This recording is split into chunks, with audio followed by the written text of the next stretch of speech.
Hello, everybody. Welcome to the Buckeye Weekly Podcast. I am Tony Gerdeman here, as always, with Tom or Tom.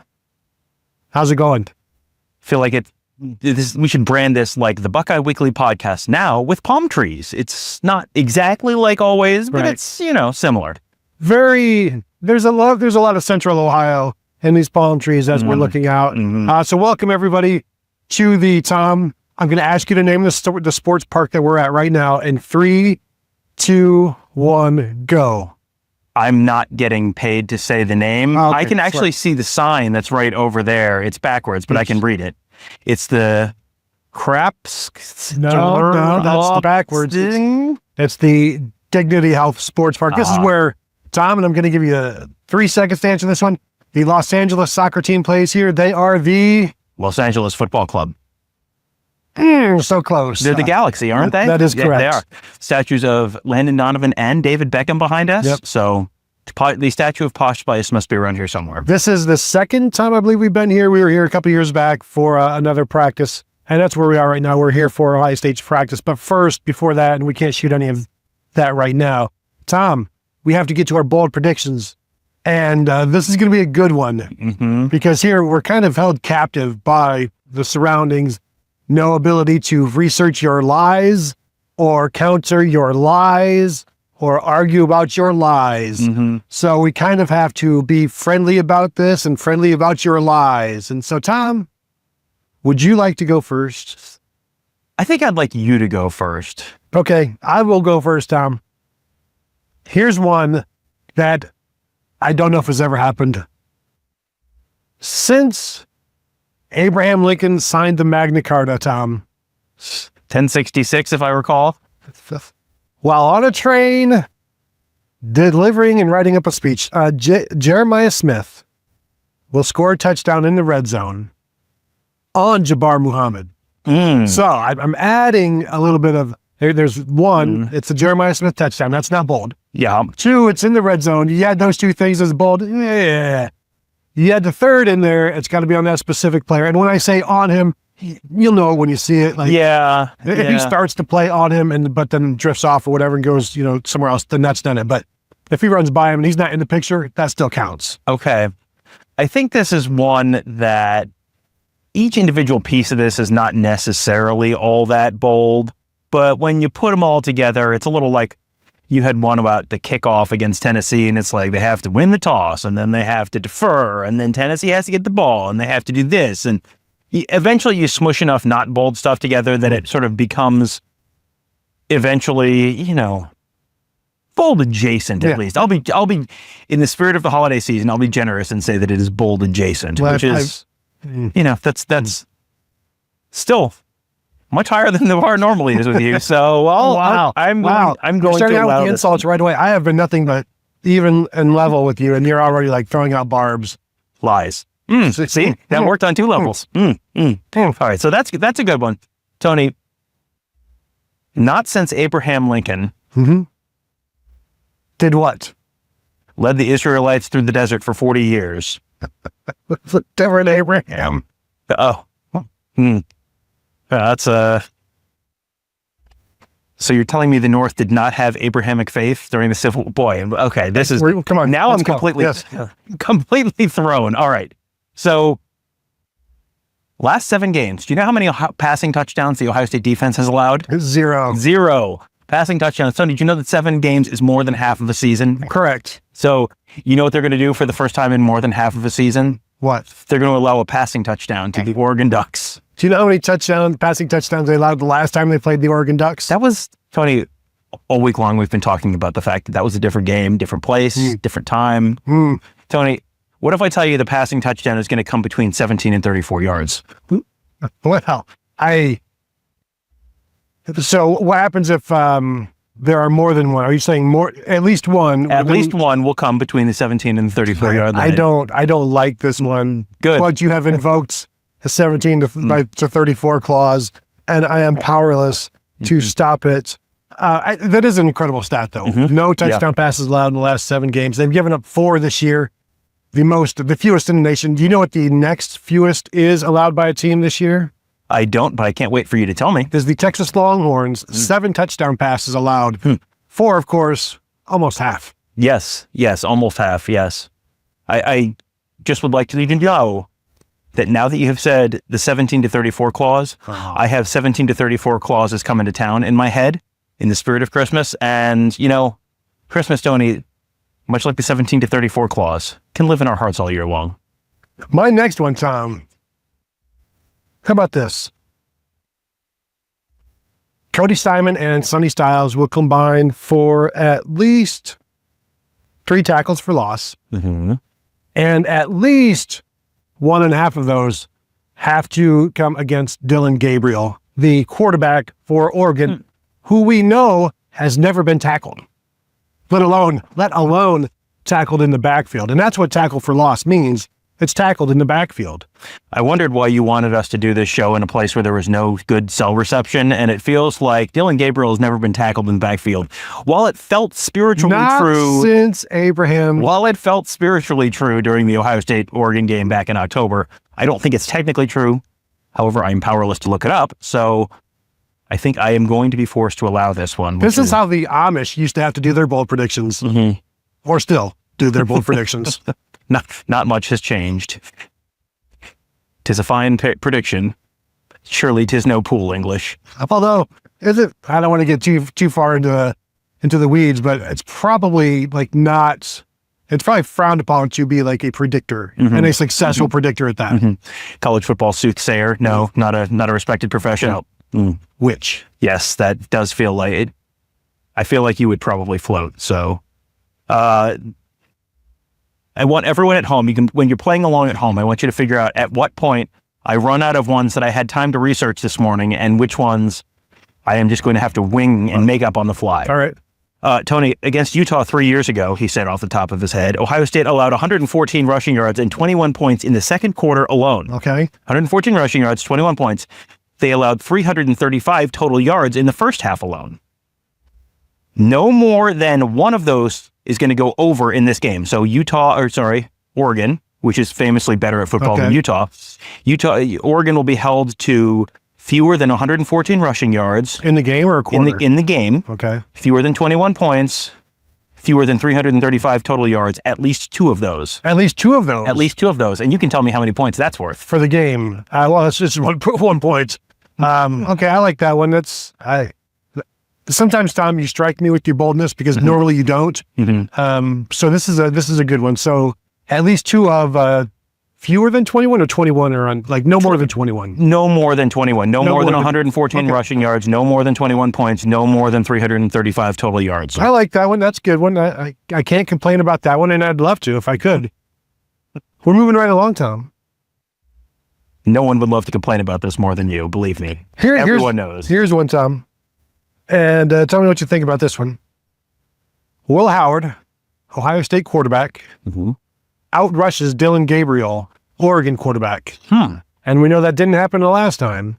And Dillon Gabriel, more of a runner. Again, how close did it come to happening the last time? We know Dillon Gabriel had a 29-yarder. And Will Howard, he slid early on one, and I think that was, actually strike that. I don't remember any runs for Will Howard in that game.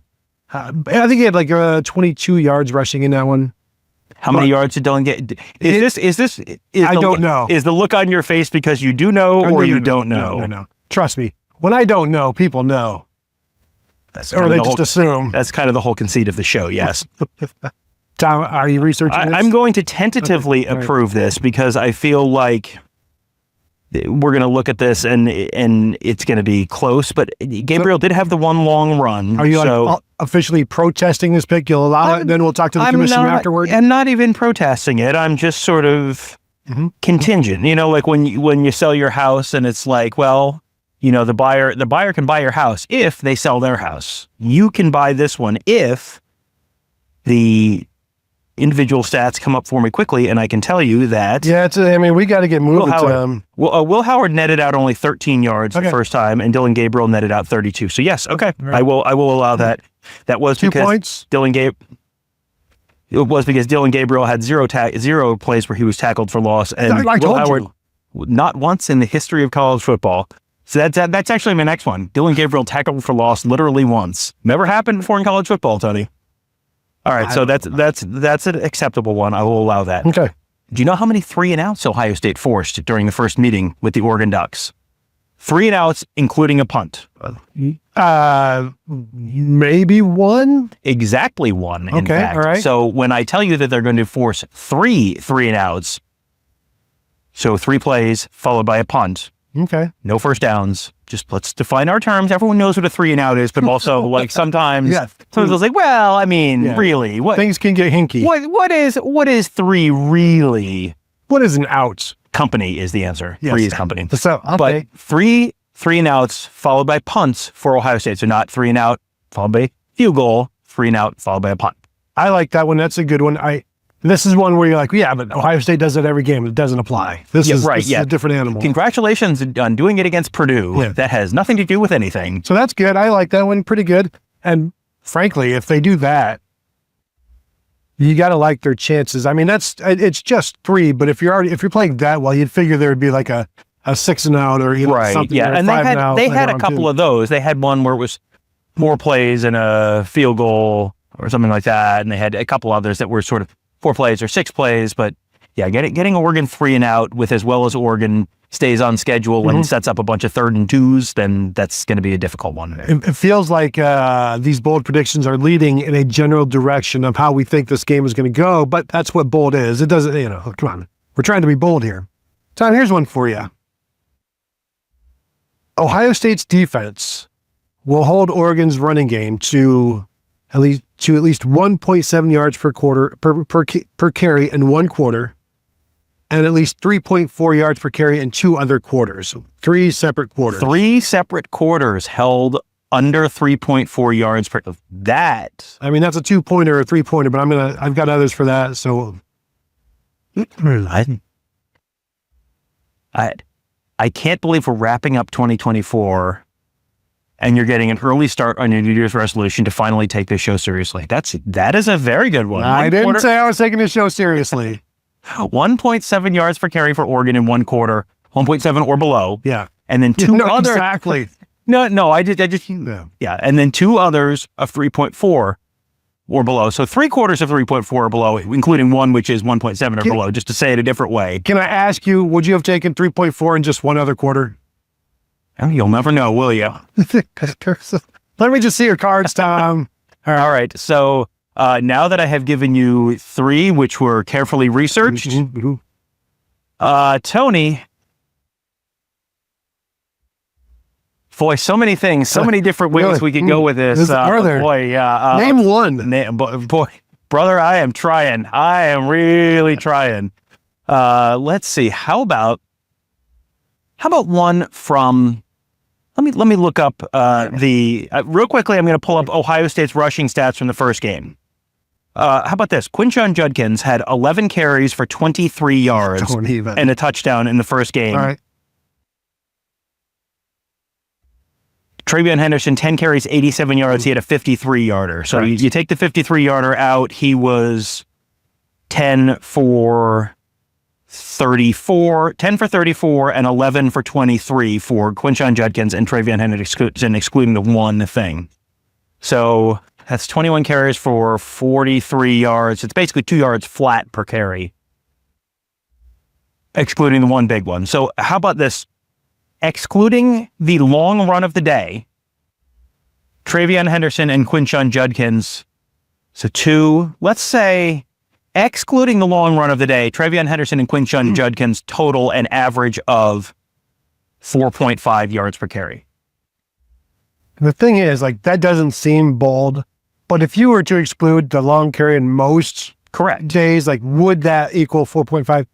So this is together, not together. Yes, total their numbers. Yes, yeah. And I think this would be less bold for Oregon because Jordan James tends to run for 4 yards a carry a lot more consistently. That Quinshon and TreVeyon have had some nice long ones, but sometimes their numbers. Quinshon had the 86-yarder, for example. TreVeyon Henderson more of a big play back rather than a consistent 5-6 yard back. I appreciate working on the fly like this, right on your toes. doing some quick math, I will allow... I very carefully cropped the shot out so people could not see that I had taken my shoes off to count those number of carries. You and your shoes off, like you're going to be on the Rose Bowl on the field, making fists with your toes. You're doing it out here on the cement. So yes, 4.5 yards per carry for those two, eliminating the long run of the day. Just one long run. So if, yes, if each one has an 80-yarder, one of them counts, but the other one doesn't. However, if the second long run is 34 yards, that also does not count. But if the long run is 34 yards, it does count. I hate you. God. Yeah. Listen. When we have an opportunity to make this show stupider, you can't pass that up. Now, Tom, people have been on the comments saying, don't call the show stupid. It's not stupid. What's the polite way to say stupid? Foolhardy? Tony, when you have an opportunity to make this show even more foolhardy than it already Foolhardier. Foolhardier, yes. All right, Tom. Excuse me, I'm a little choked up at all of the agreements. My last one-pointer, as you furiously type out yours. I'm still trying to type out all of the caveats on the last one. That's what I'm doing. 17 asterisk, 34 asterisk. My last one here we go. Last one-pointer. Carnell Tate, famously, don't call him the number 3 receiver, will have at least 2 receptions of 24 yards in this game. That has no bearing on the last game. I'm just saying, Carnell Tate, 2 catches of at least 24 yards in this game. Where did the number 24 come? Nowhere. It came from nowhere. 2 catches of 24 yards. Right here. Yeah. It's a pretty big number to come out of there, so that's why I'm suspicious. I don't really have grounds. It's halfway between 17 and 34. That's why I went with it. Is this making a joke? Are you? Yeah. I feel like I don't really have grounds to say no to this. You don't even know if he's going to have 2 catches. I mean, I have a pretty good sense that he'll have 2 catches, but he had 1 against Tennessee? Yes, but he's had more than 1 on many occasions this year. So not this one. Not yet. No. Yeah, and 24 is long enough that those are, that's that's long enough that I think I probably have to go with it. Probably have to go with it. Probably. Well, I'm really stretching right now to come up with a reason that I can't because I don't particularly care for it, and it doesn't seem. Tom, what's your 5th one-pointer? That's another reason I'm stretching. How about this? I feel like we need to have one that's a positive one for Oregon in some form. Jordan James will have, I'm really trying to think about at least 23 carries to you've got the Michael Jordan, the LeBron James, the number 23. Yeah. 23 carries for what, Tom? He had 23 carries total in the first game for 115 yards. That was an average of 5 yards per carry. How about this? He will have, and that was a long of 25. I want to say 17 carries of 4, but that's too many. 4 is too long. So it's either 17 carries of 3 yards. Who is charting this? We'll just have to control off the box score. Right, okay. And believe me, this is one where you know how like you're playing cards and the team that's ahead wins the last hand. You're like, we don't need to count these points. Yes. This is one we'll only count if we need to count it. I will give you a choice: 17 carries of 3 yards or more, or 12 carries of 4 yards or more. That's a good one. Let's go. Ooh, that's a good one, Tom. It sure is. Because he may only carry the ball 15 times. He might. So let's go. Ooh, I don't like, Tom, this is a tough one. Why are you putting this back on me? I need time to sit down and research. Put your shoes back on. You first. Let's go. Because 17 for 3, like you figure if he gets to 17, he's going to get the 3 yards on most of those. Or if he gets 22 carries, like, but there's going to be some 1s and 2s. So let's go 17 of 3. Okay, 17 carries of at 3 yards or more for Jordan James in the game. All right, so there's our 1-pointers. Tom, my first 2-pointers, something that has not happened this year. Okay. And that is TreVeyon Henderson, Ohio State running back, will rush for at least 100 yards in this game. He has not rushed for 100 yards yet this season. He's been in the 80s a couple times. Sometimes he's been in the 20s. Sometimes he's been in the 60s. Has not rushed for 100 yards since the 2023 season. I'm telling you right now, in this game, he's going to rush for at least 100 yards. And really, I don't know what you're thinking about, arguing about, but go for it. You would like 2 points. Yeah. To be clear, for TreVeyon Henderson will run for 13 more yards than he did the first time these teams played on only 10 carries. Yes. But one of those went for 57. You know that 2 points is more than one, right? How about this time? At least 117 yards. And I'm not going to 134. Hoisted on my own petard. Well, yes. However, he cannot have exactly 17 carries. Okay. All right. If he reaches 34 carries, it does not matter how many yards he gets. Believe me, there is I'm struggling to come up with a scenario where he has 34 carries and doesn't reach 100. So has to rush for 117 yards, but cannot do it on just 17 carries. On exactly 17 carries. Yes. Perfect. Okay. Is that perfect? Boy, that being perfect really says a lot about this show. Can I give you my 3-pointer first and then come back to my 2-pointer? Sure. Not once, Tony, since the fish climbed up onto land, sprouted legs, and became the Miami Dolphins. I don't know. I'm really struggling here. Has Jeremiah Smith caught 3 touchdowns in one football game? Not once. In the college level, he's done so many things, but Tony, never done that. Like Meatloaf said, he's done a lot of stuff for football, but he's never done that. That was in a song. But Tony, for 3 points, he's going to score 3 touchdowns. Honestly, this is like this is the go-to. This is like the baseline 3-pointer that I always start with. Like, if I can't come up with anything else, if I ever feel like, you know what, I don't feel like putting in any effort, and I'll just stick with this one. You can just say the usual. If I'm feeling the usual, but no, that's one. It hasn't happened, and 2 happened has to be a remarkable performance.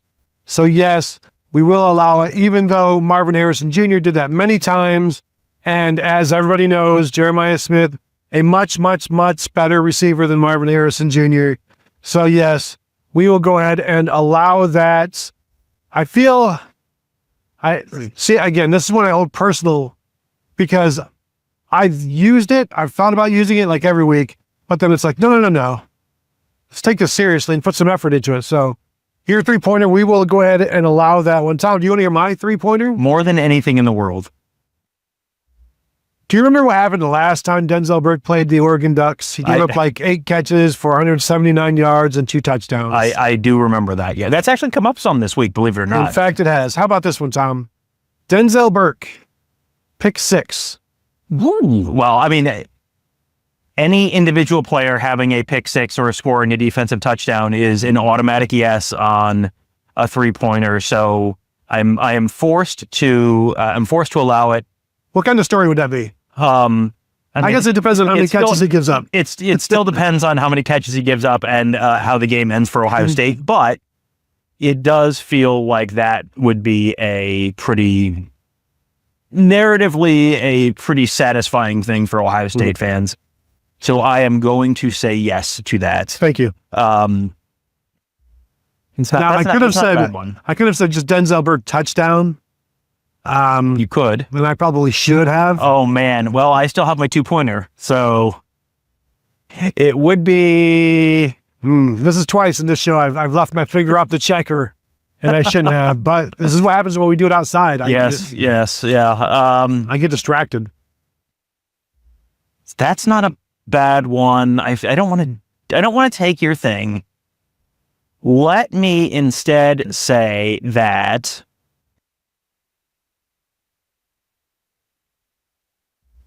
Tez Johnson, right, Oregon slot receiver, and Emeka Egbuka, Ohio State slot receiver, interesting, combine for 200 yards in this football game, receiving. Well, here's the thing, Tom.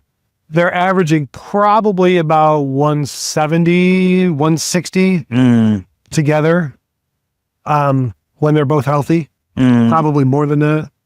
So Now the first matchup of the two of these two teams, they were it was like about 75. It was and Emeka had 93. That's more than I was thinking. So all right. Well, so you wanted 3 points for something that they did almost for no points. So if you total them up and you put them next to each other, you would say 220, 220. What about that? Now, they don't both have to go for 220, but together, both of them getting 220 yards would be... Okay, so Emeka had 10 catches in the last game, and Tez had 7, I believe. Is that correct? Emeka had 10, and Tez had 7, yes. So how about 18 for 220? 18 for 220. And I feel like that's very doable. I mean, this is not a 3-point. Oh, this is a 2-pointer. It's a 2-pointer. Okay, yes, sorry. It's a 2-pointer. Yes. All right. I'll make it 17 for 220. 17 for 220. Yeah, that's fine. I'm not. How generous of me. Exactly as generous as usual. You're welcome. I'll say that. That's fine. 17 for 220 between Tez Johnson and Emeka Egbuka.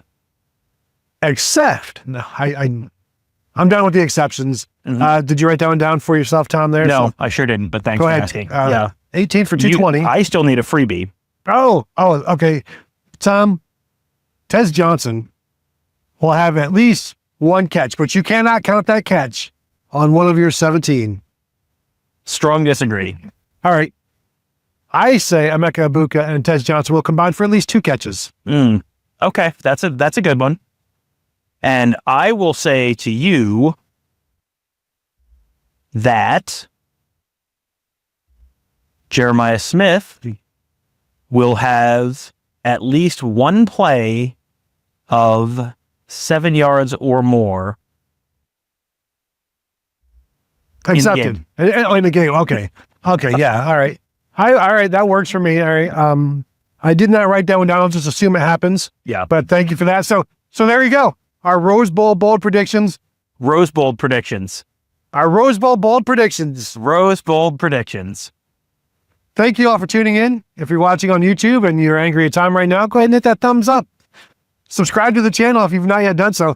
Resubscribe after you just unsubscribed from what Tom just did. Subscribe again. Hit the bell to be notified. We are almost there. The game is almost upon us. We are here. It is a beautiful day, and I'm getting pretty excited about this game coming up. So there's your bold predictions. We're going to have more after the game, more before the game. Continue to find us at BuckeyeHuddle.com. Join up. First month, just $4.99. Say hello to us there. We're talking about this game and everything to come after us. So thank you all for tuning in, and we'll talk to you guys later. Did you not get it? Rose Bold? No?